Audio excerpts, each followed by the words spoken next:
Welcome to iDream. ఈ రోజు మనతో పాటు పల్మనాలజిస్ట్ ప్రదీప్ సింహ గారు ఉన్నారు, మాట్లాడదాం. నమస్తే అండి, వెల్కమ్ టు అవర్ షో. నమస్తే అండి, thanks for inviting me. Sir, సాధారణంగా లంగ్ క్యాన్సర్ అనేది స్మోక్ చేసే వాళ్ళకే వస్తుంది అనుకుంటూ ఉంటారు.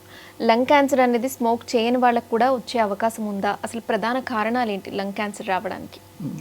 కరెక్ట్ అండి, మీరు చెప్పినట్టు లంగ్ క్యాన్సరు మనం ముందు నుంచి కూడా చూస్తుంటే అది స్మోకర్స్లోనే ప్రధానంగా వచ్చే ఒక జబ్బు ఆర్ కండిషన్.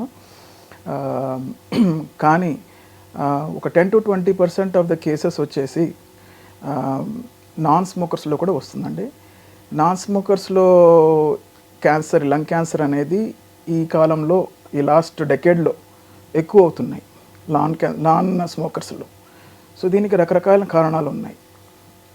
మోస్ట్ కామన్లీ వచ్చేసి ప్యాసివ్ స్మోకింగ్. ఇప్పుడు స్మోక్ చేసేవాళ్ళు మగవాళ్ళు మోస్ట్లీ ఇంట్లో స్మోక్ చేస్తుంటారు, ఇండోర్ పొల్యూషన్ పెంచుతారు. దానివల్ల ఇంట్లో ఉన్న లేడీస్కి, అదర్ ఫ్యామిలీ మెంబర్స్కి క్యాన్సర్ వచ్చే రిస్క్ ఉంటుంది. అది one of the main reasons. రెండు వచ్చేసి ఇంక్రీజింగ్ పొల్యూషన్. ఇప్పుడు మనందరికీ తెలిసినట్టే హైదరాబాద్లో కూడా pollution AQI levels, air quality index levels రోజు రోజుకి దిగజారుతున్నాయి.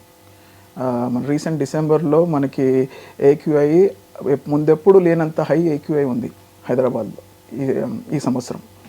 ఢిల్లీ లాంటి ప్రాంతాల్లో అయితే మనం చెప్పే అవసరమే లేదు, AQI మనకి స్కేల్ని దాటేస్తుంది. సో AQIలో కూడా మనకి ఒకటి PM2.5 అనే ఒక ఇండెక్స్ ఉంటుంది. అంటే particulate matter less than 2.5 microns. అంటే అతి చిన్నమైన కణాలు అవి, పొల్యూషన్ కణాలు. డీజిల్ ఎగ్జాస్ట్ ఫ్యూమ్స్ నుంచి వస్తాయి, రకరకాల వేరే పొల్యూషన్స్ నుంచి వలన వస్తాయి. అవి ఏంటంటే ఆ కణాలు లంగ్స్లో డీప్గా దూసుకెళ్ళిపోతాయి, చిన్న చిన్న ఆల్వియోలైకి రీచ్ అవుతాయి. అవి వెళ్ళి అక్కడ ఇన్ఫ్లమేషన్ కాజ్ చేసి over a period of time long term exposure ఉన్న వాళ్ళకి క్యాన్సర్ కూడా కాజ్ చేస్తాయి. అది వెల్ ప్రూవన్ అండి అది. సో ఎయిర్ పొల్యూషన్ రోజు రోజుకి పెరగడం వలన మనకి క్యాన్సర్ ఇన్సిడెన్సెస్ కూడా పెరుగుతున్నాయి. సో అదొకటి కాకుండా మూడోది ఇంపార్టెంట్ ఇది వచ్చేసి ఇండోర్ పొల్యూషన్.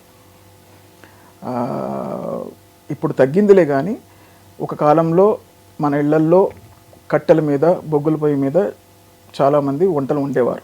ఇప్పటికీ మనం చిన్న చిన్న గ్రామాలకు పోతే కట్టెల మీద కానీ, బొగ్గు పొయ్యి మీద కానీ వండుతూ ఉంటారు.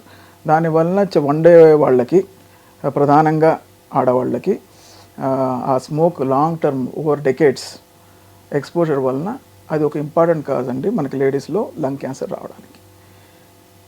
సో అది కాకుండా ఇంకొక ఇంపార్టెంట్ కారణం వచ్చేసి occupational exposure. Occupational exposure especially మైన్స్లో పనిచేసే వాళ్ళు, సర్టెన్ ఇండస్ట్రీస్లో ఎక్కడైతే మనకి డీజిల్ ఫ్యూమ్స్ ఎక్కువ ఎక్స్పోజర్ ఉంటుందో, కార్ మేకింగ్ ఇండస్ట్రీలోను మెకానిక్స్గా పనిచేసే వాళ్ళు, వీళ్ళకి ఏంటంటే ఎవరికైతే డీజిల్ ఫ్యూమ్ ఎక్స్పోజర్ ఎక్కువ ఉంటుందో అలాంటి వాళ్ళలో కూడా మనకి లంగ్ క్యాన్సర్ అనేది, వాళ్ళు స్మోక్ చేయకపోయినా లంగ్ క్యాన్సర్ వచ్చే రిస్క్ ఎక్కువ ఉంటుంది. సార్, అసలు స్మోకింగ్ చేస్తే లంగ్ క్యాన్సర్ వస్తుంది అని తెలిసి కూడా స్మోకింగ్ అనేది చాలా మంది క్విట్ చేయరు. అసలు స్మోకింగ్ అనేది ఎంతవరకు డేంజరస్? అంటే స్మోకింగ్ చేసే వాళ్ళకి ఏ స్థాయిలో స్మోక్ చేసే వాళ్ళకి ఈ లంగ్ క్యాన్సర్ అనేది వస్తుంది? స్మోకింగ్లో అండి, సిగరెట్ స్మోక్లో 2 రకాల కాంపోనెంట్స్ ఉంటాయి. ఒకటి నికోటిన్ వచ్చేసి మనకి ఇచ్చే ప్లెజరబుల్ ఎఫెక్ట్ ఏదైతే ఇస్తుందో, మనం తాగిన వెంటనే మనకు హై రావడము, మైండ్ క్లియర్ అవ్వడము, కాన్సన్ట్రేషన్ రావడం, అదంతా నికోటిన్ వల్ల. కానీ సిగరెట్ కాలినప్పుడు 1000కి పైన మనకి క్యాన్సర్ కాజ్ చేసే కాంపోనెంట్స్ కూడా ఉంటాయి దాంట్లో. అవన్నీ కూడా పీల్చుకుంటాం మనం. సో 1000+ కార్సినోజన్స్ ఉన్నాయి మనకి సిగరెట్ స్మోక్లో, నోన్, ఇంకా అన్నోన్ చాలా ఉంటాయి.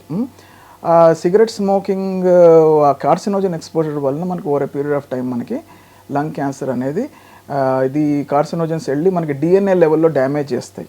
DNA లెవెల్లో మన సెల్స్ని డ్యామేజ్ చేసి అబ్నార్మల్గా మల్టిప్లై చేసి మనకి క్యాన్సర్ అనేది కాజ్ చేస్తుంది. నార్మల్ పీపుల్కి అర్థమయ్యేలాగా, అంటే ఎంత వాళ్ళు ఏ స్థాయిలో స్మోక్ చేస్తే వస్తుంది అనేది అడుగుతుంది.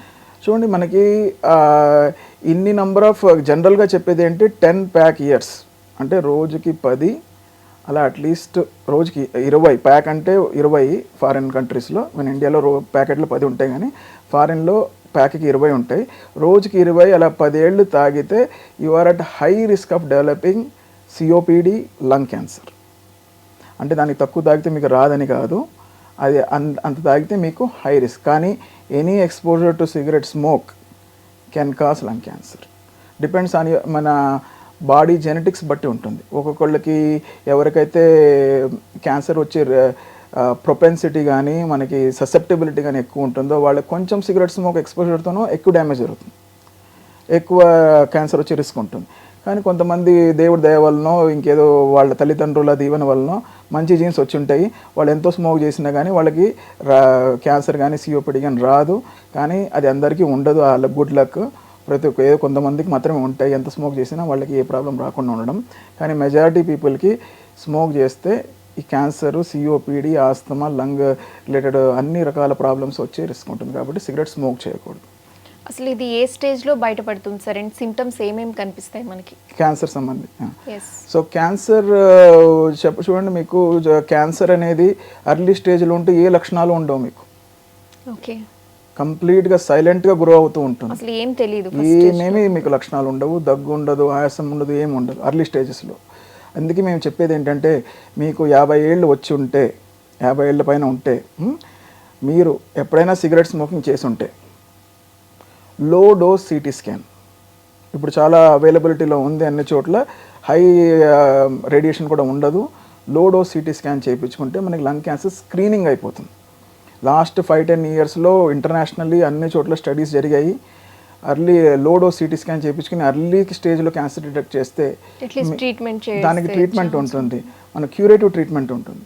లేట్ స్టేజ్ 4లో వచ్చారు మీరు, చాలా క్యాన్సర్లు మన ఇండియాలో డిటెక్ట్ అయ్యేది స్టేజ్ 4లోనే, అడ్వాన్స్ స్టేజ్లోనే కనబడతారు. ఎందుకంటే మన వాళ్ళు అంటే చాలా మన ఇండియన్స్ వెంటనే దానికి హాస్పిటల్కి డాక్టర్ దగ్గరికి పోరు, దగ్గుతూ ఉంటారు, సఫర్ అవుతూ ఉంటారు. ఎప్పుడు వచ్చినా కానీ చాలామంది లేట్ స్టేజ్లోనే వస్తారు. అందుకే స్టేజ్ 4లో డిటెక్ట్ అవుతుంది. దానికి ట్రీట్మెంట్ ఆప్షన్స్ కూడా తక్కువ ఉంటాయి మనకి. సో 50 దాటి ఉండి మీరు సిగరెట్ స్మోకింగ్ చేసి ఉంటే పాస్ట్లో, లేదా ఫ్యామిలీలో ఎవరికైనా క్యాన్సర్ ప్రాబ్లం అలాంటివి ఉంటే, ఫ్యామిలీ హిస్టరీ ఉంటే, మీరు లో డోస్ సిటీ స్కాన్ ఒకటి స్క్రీనింగ్ హెల్త్ చెక్లో LDCT కూడా ఒకటి చేయించుకుంటే మీకు క్యాన్సర్ అర్లీగా డిటెక్ట్ అవుతుంది. దానికి సరైన ట్రీట్మెంట్ కూడా తీసుకోవచ్చు. 4th స్టేజ్లో బయటపడినప్పుడు అసలు అది తగ్గే అవకాశమే లేదంటారా? అది మంచి ప్రశ్న అండి. ఇప్పుడు స్టేజ్ 4లోనే చాలా వరకు డిటెక్ట్ అవుతున్నాయి. దాంట్లో కూడా చాలా అడ్వాన్సెస్ వచ్చాయి ట్రీట్మెంట్లో. స్టేజ్ 4లో ఉన్నా కానీ ఫస్ట్ బయాప్సీ తీసి ఏ రకమైన లంగ్ క్యాన్సర్ అని మనం డిటర్మైన్ చేసిన తర్వాత, ఆ క్యాన్సర్లో కూడా కొన్ని టైప్స్ మ్యూటేషన్స్ ఉంటాయి. ఆ మ్యూటేషన్స్ ఏమన్నా మనకి పాజిటివ్ వస్తే మనకి ప్రోగ్నోసిస్ బాగుంటుంది. కొన్ని రకాల మ్యూటేషన్స్ వస్తే 10 years పైన దాకా కూడా బతికిన వాళ్ళు, సర్వైవల్తో ఉన్నవారు చాలామంది ఉన్నారు. సో కానీ కొన్ని అవేవి మ్యూటేషన్స్ లేవు, కీమోథెరపీనే ఓన్లీ ఆప్షన్ అంటే ఇంకా ఆ ప్రోగ్నోసిస్ కొంచెం తక్కువ, మనకి వాళ్ళలో సర్వైవ్ అయ్యే రేట్ కొంచెం తక్కువ ఉంటుంది. యూజువలీ మేము చెప్పేది ఏంటంటే అర్లీగా డిటెక్ట్ అయితేనే బెటరు. లేట్ స్టేజ్లో కానీ హోప్ లెస్ అని అనలేము. ఆ స్టేజ్లో కూడా మనకి ఆప్షన్స్ ఉన్నాయి. కానీ కొన్ని రకాల మ్యూటేషన్స్ అనేవి పాజిటివ్ వస్తే మాత్రమే మనకి బెటర్ అవుట్కమ్స్ ఉంటాయి. ఓకే సార్, ఇది ఏ ఏజ్ వాళ్ళకి ఎక్కువగా వస్తూ ఉంటుంది అండ్ ఇది లేడీస్కి ఎక్కువ వస్తుందా, జెంట్స్కి ఎక్కువ వస్తుందా? చూడండి, లంగ్ క్యాన్సర్ హిస్టారికల్గా మనకి ఎల్డర్లీ పీపుల్కే వచ్చేది, కొంచెం వయసు ఎక్కువ ఉన్న వాళ్ళకే. కానీ మనకి ఈ మధ్య కాలంలో యంగర్ పీపుల్లో కూడా వస్తున్నాయి. దానికి కారణాలు మనం ఆల్రెడీ మాట్లాడుకున్నాం. ఇంక్రీజింగ్ పొల్యూషన్ వచ్చేసి, and smoking, diesel exhaust fumes, మనము సరైన జాగ్రత్తలు తీసుకోకపోవడము, స్మోకింగ్ చేస్తుండడము, ఇవన్నీ రీజన్స్ వలన అంటే అర్లీ స్టేజెస్లో కూడా వస్తున్నాయి. ఈ రీసెంట్గానే మనం ఎన్నో కేసులు 40 కన్నా తక్కువ ఉన్న వాళ్ళకి లంగ్ క్యాన్సర్లు చూశాను నేను. ఈ మధ్యలో లాస్ట్ 1 monthలోనే 4-5 మందిని చూశాను 40 కన్నా తక్కువ ఉన్న వాళ్ళు లంగ్ క్యాన్సర్ రావడం. సో మనకి ఈ ఏజ్ తక్కువ ఉంది కాబట్టి మనకి రాదు అనే మనము భ్రమలో ఉండకూడదు. స్మోకింగ్ చేస్తుంటే, రిస్క్ ఫ్యాక్టర్ ఉంటే, ఏదైనా సిమ్టమ్స్ ఉంటే మనము వెంటనే లంగ్ క్యాన్సర్ స్క్రీనింగ్ చేయించుకుంటే better. Thank you, sir. And for more videos, please subscribe to iDream channel. Subscribe to iDream Media. Please subscribe to iDream. Please subscribe to iDream. Please subscribe iDream. And please subscribe to iDream. For more videos, subscribe to iDream. please like, share and subscribe to the channel. Congratulations, iDream. Subscribe to iDream. Subscribe to iDream. So subscribe to iDream Media. iDream team andarki huge congratulations. Please subscribe iDream Media. Please subscribe to iDream. Subscribe iDream. Please subscribe to iDream. I dream అంటే నా కళల ఛానల్ను subscribe చేసుకున్న నోరు తిరుగుతలేదు, మీరైతే గంట గుర్తు కొట్టండి. For more such videos, please subscribe to iDream.